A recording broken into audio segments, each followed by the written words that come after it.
Lincoln's House-divided speech was given on June 16, 1858 in Springfield, Illinois. Lincoln was running for the state senate and made his strongest ever statement against slavery.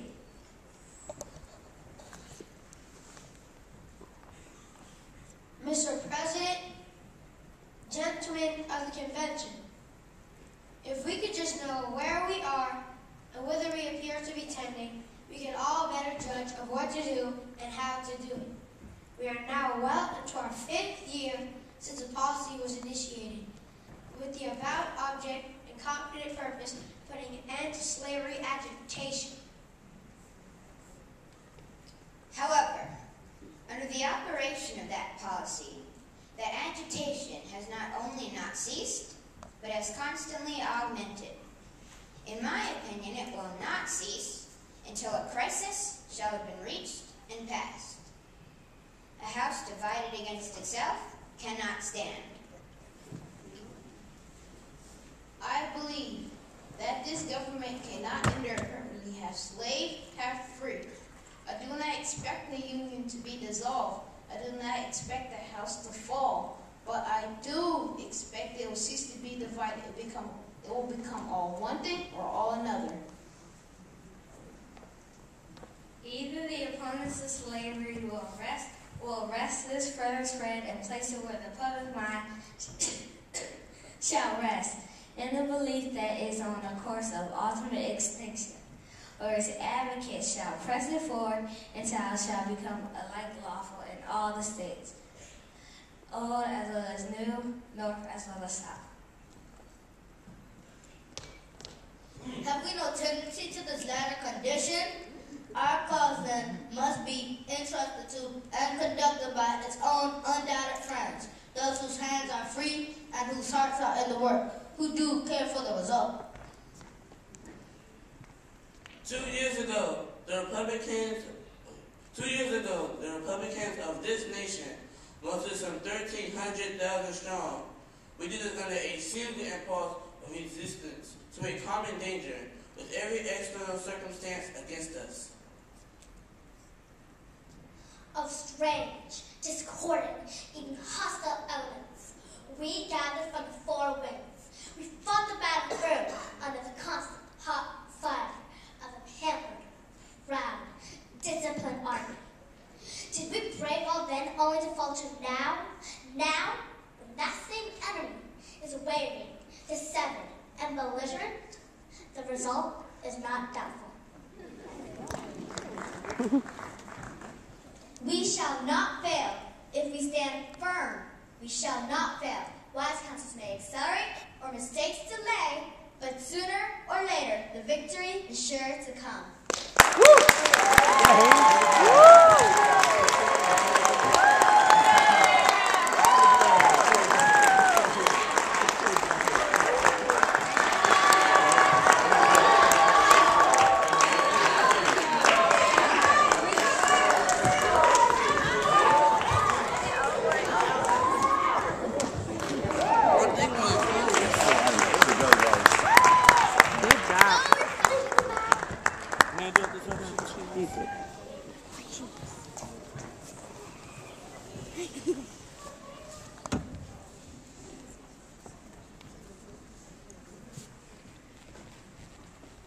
Lincoln's Gettysburg Address was given on November 19, 1863 in Gettysburg, Pennsylvania, 5 months after the terrible Battle of Gettysburg, a part of the battlefield being dedicated as a cemetery.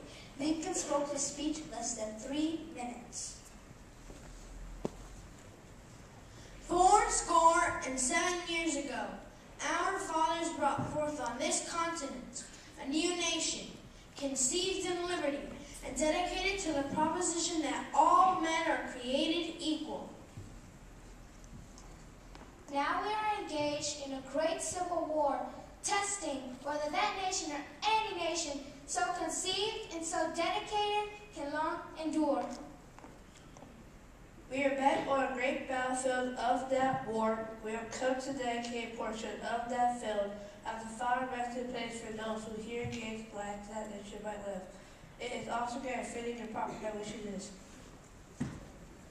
But in a larger sense, we cannot dedicate, we cannot consecrate, we cannot hallow this ground. The brave men, living and dead, who struggled here have consecrated it, far above our poor power to add or detract.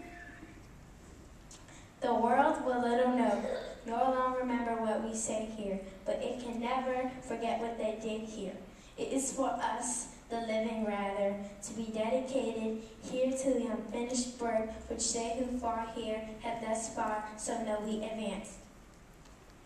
It is rather for us to be here dedicated to the great task remaining before us, that from these honored dead we take increased devotion to that cause for which they gave the last full measure of devotion, that we here highly resolve that these dead shall not have died in vain. That this nation, under God, shall have a new birth of freedom. That this government of the people, by the people, for the people, shall not perish from the earth.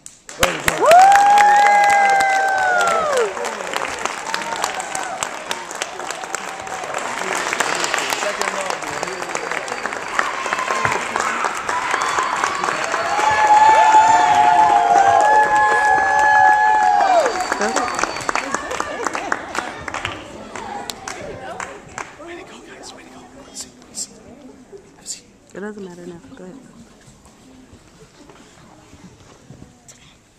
Lincoln's second inaugural address was given on March 5th, 1865 in Washington, D.C.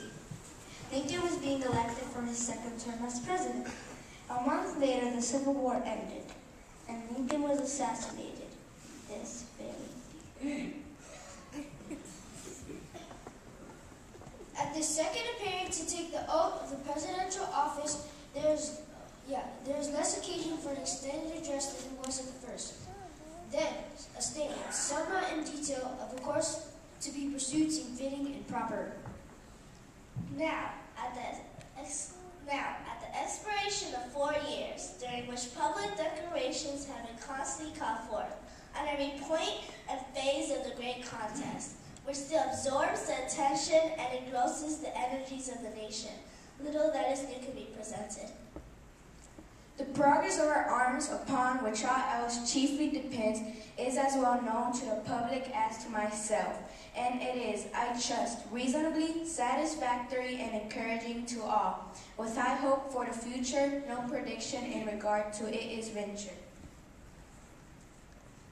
On the occasion corresponding to this 4 years ago, all thoughts were anxiously directed to impending civil war.